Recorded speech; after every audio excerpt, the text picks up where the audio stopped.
Құрметті әріптестер, мен сіздерге жасанды интеллекттің көмегімен сабаққа әртүрлі қызықты форматта тапсырмалар дайындау үшін өз тәжірибемнен бір мысал ұсынғым келіп отыр. Қазіргі педагогтың жұмысында уақытты көп алатын, қайталанатын міндеттер өте көп.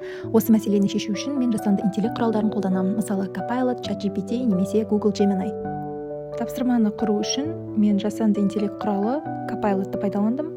Бірінші кезеңге сабақ тақырыбын енгізу арқылы промпт жаздым, яғни екінші курсқа арналған табиғи газ тақырыбы бойынша 3 деңгейлі тапсырма, 5 тест сұрағы және 1 шығармашылық тапсырма құрастыр деп жазған болатынмын.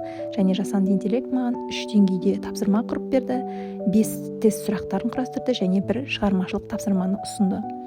Және келесі кезеңде мен форматын таңдадым, яғни осы тапсырмаларды кесте форматында бер және әр тапсырманы Bloom таксономиясына сәйкестендір деп жазған болатынмын. Және жасанды интеллект маған кестеге тапсырмалардың барлығын бөліп, осындай форматта салып берді.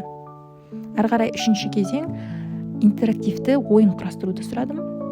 Бұл жерде промптқа осы сұрақтар негізінде Kahoot форматына арналған 10 сұрақтық викторина құрастыр деп сұраған болатынмын. Соған сәйкестендіріп, маған 10 түрлі тапсырма жауаптарымен құрастырып берген болатын.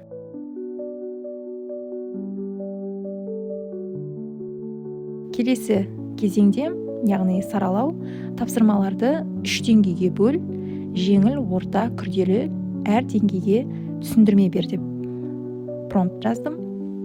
Және жасанды интеллект маған ол тапсырмаларды 3 түрлі деңгейге бөліп берді.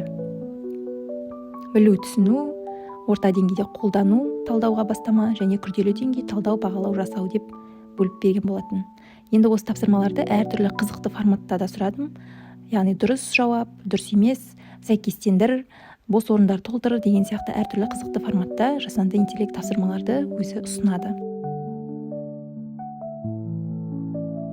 Жалпы бұл жасанды интеллектті қолданған кезде нәтижесінде сіздің уақытыңыз үнемделеді. Бұрын тапсырма дайындау 1-2 сағатқа кетсе, қазір 5-10 минут жеткілікті. Және тапсырмалар құрылымды, логикалық деңгейге бөлінген және визуалды тартымды болады. Бұның тиімділігі білім алушылардың қызығушылығы артады, сабақ форматы әртүрлі болады және мұғалім шығармашылыққа және білім алушылармен кері байланысқа көбірек уақыт бөледі.